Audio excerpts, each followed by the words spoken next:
जब जब धरती पर पाप बढ़ता है, धर्म की हानि होती है, तब तब मैं आता हूँ। ये तो आप सब जानते हैं, किंतु क्या कभी आपने ये सोचा है क्यों मैं इस धरा का जीव बन के ही अवतरित हुआ? क्यों मैं मनुष्य के रूप में ही आपके बीच रहता हूँ?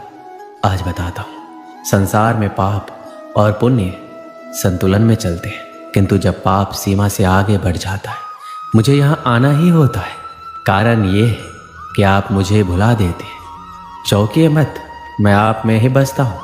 बस आप स्वयं के भीतर बसे परमात्मा को भूलने लगते हैं, इसलिए मुझे आना पड़ता है। आपको ये बताने की सारी शक्ति आप में ही समाहित है। पर आप क्या करते हैं? मेरा सम्मान करते हैं, मुझे पूजते हैं, मुझसे शक्ति मांगने लगते हैं, भांति भांति की इच्छाएं मेरे सामने रखते हैं। मुझे आपकी श्रद्धा से कोई आपत्ति नहीं है, मुझे आपत्ति है उस भाव से जो आपको दुर्बल बनाता है। परमात्मा में श्रद्धा रखिए, किंतु स्वयं की आत्मा पर भी विश्वास रखिए, क्योंकि इस संसार में ऐसा कुछ भी नहीं है जो आप नहीं कर सकते।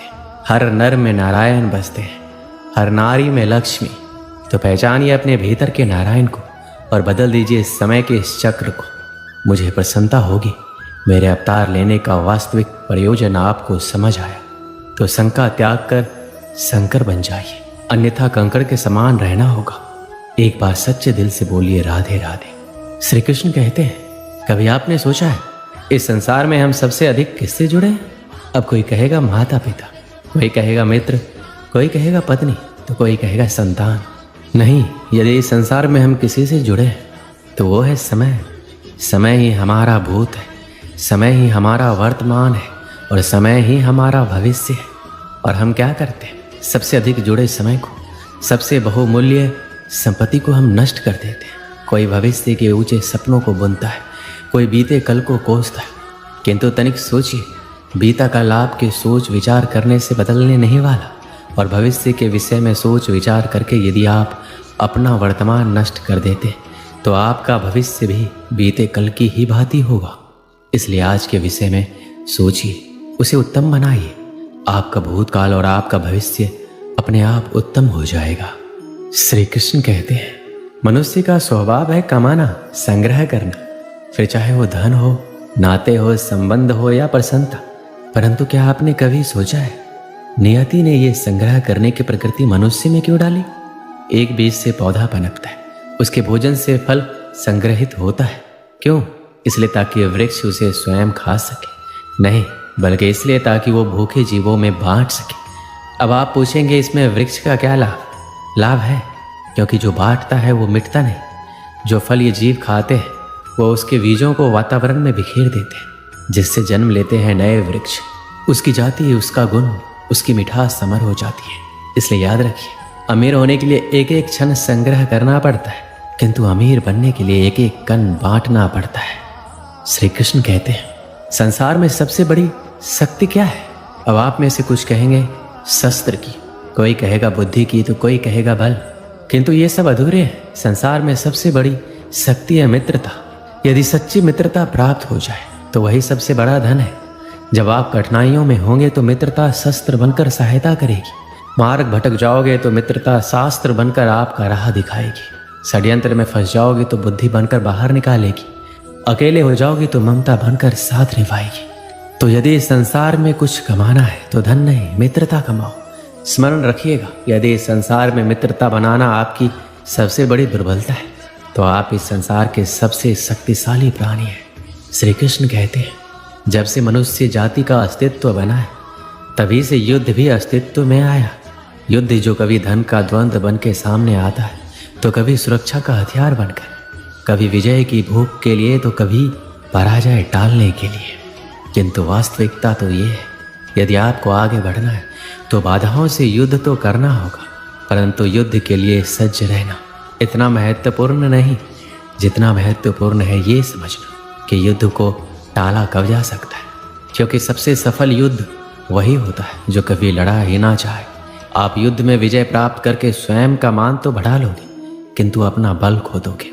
इसलिए जहां तक हो सके युद्ध को टालो, इस शक्ति को संग्रहित करो, ताकि जब ये युद्ध धर्म बन के सामने आए आप उसे पूरे बल के साथ लड़ सको। श्री कृष्ण कहते हैं, मन बड़ी ही विचित्र कृति है, ये मन शरीर के किस अंग में बसता है कोई नहीं जानता, किंतु संपूर्ण शरीर इस मन की इच्छा साकार करने के लिए प्रयास करता रहता है। अब यदि मन कुछ खाने का करे तो व्यक्ति उसकी इच्छा साकार करने का माध्यम ढूंढता रहता है। अब यदि मन किसी को शत्रु समझ ले तो व्यक्ति उसे नष्ट करने का हर संभव प्रयास करता है। अब यदि मन किसी से प्रेम करे तो उसकी प्रसन्नता के लिए हर सीमा लांघने के लिए सज्ज रहता है। परंतु जीवन सुखद हो इसके लिए यह आवश्यक है कि मन खाली रहे, जैसे एक बांसुरी की भांति। भीतर कुछ भी नहीं, ना राग है ना द्वेष, तब भी तार छेड़ने पर स्वर निकलता है। इसी प्रकार मन को भी भावनाओं से मुक्त रखना आवश्यक है। स्मरण रखिए, मन में कुछ भर कर जियोगे तो मन भर के जी नहीं पाओगे। श्री कृष्ण कहते हैं, एक पिता के लिए उसकी संतान गर्व है, उसका अहंकार है, और संतान के लिए उसका पिता उसका आदर्श, उसकी प्रेरणा। बिना कहे पिता संतान की हर इच्छा समझ जाता है और उसे पूरा करने की चेष्टा करता है। दूसरी ओर संतान सदैव प्रयास करता है कि अपने माता पिता को गर्वित करता है, किंतु ये बंधन है एक स्थान पे आके टूट जाता है तब जब संतान स्वयं की इच्छा से अपना जीवन साथी चुनना चाहे। क्यों? कारण है संवाद की कमी। जब बात आती है संतान के विवाह की तो माता पिता सोचते हैं इसमें संतान से पूछना क्या, हम उसके लिए कुछ अनुचित तो चाहेंगे नहीं, और संतान का ये मानना होता है कि उसका भविष्य चुनना उसका अधिकार है। दोनों आपस में दुखी रहते हैं, किंतु बात कोई नहीं करता।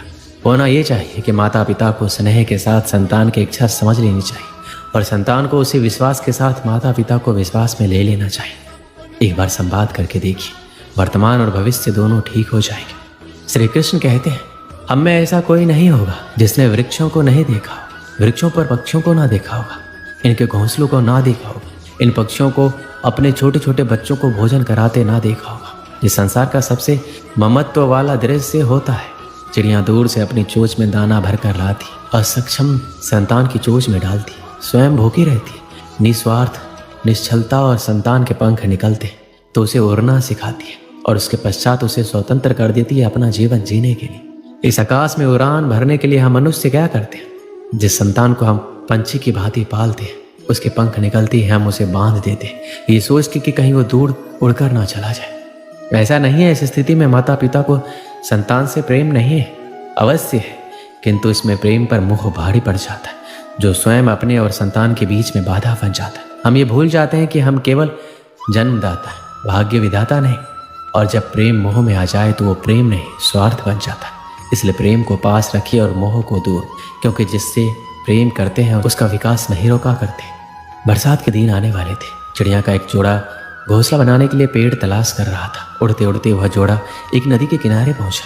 वहाँ कई पेड़ लगे हुए थे, उन्हें वह जगह अपने लिए उपयुक्त लगी। एक पेड़ के पास जाकर वो विनती करने लगे, बरसात के पहले हमें अपना घोंसला बनाना है, कृपया करके हमारी मदद करें, अपनी एक टहनी पर हमें घोंसला बनाने की अनुमति दे दें। पेड़ ने उन्हें इनकार कर दिया। पेड़ के इनकार से चिड़िया के जोड़े को बहुत बुरा लगा। जाते जाते वो बोले, इतना अहंकार अच्छा नहीं है, एक दिन तुम भी टूटोगे और तुम्हारा अहंकार भी। पेड़ कुछ कह पाता उससे पहले वो उड़ गए। उड़ते उड़ते वो नदी के पास स्थित जंगल में पहुंचे। वहाँ एक पेड़ से घोंसला बनाने की अनुमति मांगी। पेड़ सहज तैयार हो गया। चिड़िया का जोड़ा उस पेड़ पर घोंसला बनाकर खुशी खुशी रहने लगा। बरसात का मौसम आ गया, लेकिन अब वो दोनों अपने घोंसले में सुरक्षित थे। एक दिन आंधी तूफान के साथ घनघोर बरसात हुई और वह पेड़ टूट कर गिर गया, जिसने चिड़िया के जोड़े को अपनी शाखाओं पर घोंसला बनाने की अनुमति नहीं दी थी। तूफान थमा और बरसात बंद हुई तो चिड़िया का जोड़ा नदी के पास पहुंचा। वहाँ उन्होंने उस पेड़ को नदी की तेज धार में बहते देखा। वो दोनों बहुत खुश हुए और पेड़ से बोले, हमने कहा था ना कि एक दिन तुम भी टूटोगे और तुम्हारा अहंकार भी। आज वो दिन आ गया, ये तुम्हारे कर्मों का फल है। पेड़ ने कहा, तुमने मुझे गलत समझा था, मैं पहले से जानता था मैं टूट जाऊंगा। मेरी जड़ें मिट्टी का साथ छोड़ रही थी, शाखाएं कमजोर हो गई थी, इसलिए मैंने उस दिन तुम्हें इनकार कर दिया था। तुम मेरी शाखा पर घोंसला बनाते तो आज जीवित ना रहते, लेकिन तुम्हें मेरा इनकार बुरा लगा, उसके लिए क्षमा। पेड़ की बात सुनकर चिड़िया के जोड़े को अपनी सोच पर बहुत दुख हुआ। इस कहानी से हमें क्या सीख मिलती है? कई बार जीवन में हमें इनकार का सामना करना पड़ता है। जाहिर है इनकार सुनना किसी को पसंद नहीं। इनकार से हमारी भावनाएं आहत हो जाती और उस समय हम सिर्फ अपनी भावनाओं के बारे में सोचते हैं। हम खुले मन से ये विचार नहीं करते कि इनकार करने वाले की कोई मजबूरी रही होगी या उसने हमारे भले के लिए इनकार किया होगा। हम उसे भला बुरा कहते हैं, दूसरों के सामने उसकी बुराई करते हैं। क्या एक ना भी हम सकारात्मक तरीके से नहीं ले सकते? अब से जब भी कोई ना कहे तो उसे दिल से ना लगाए, उसका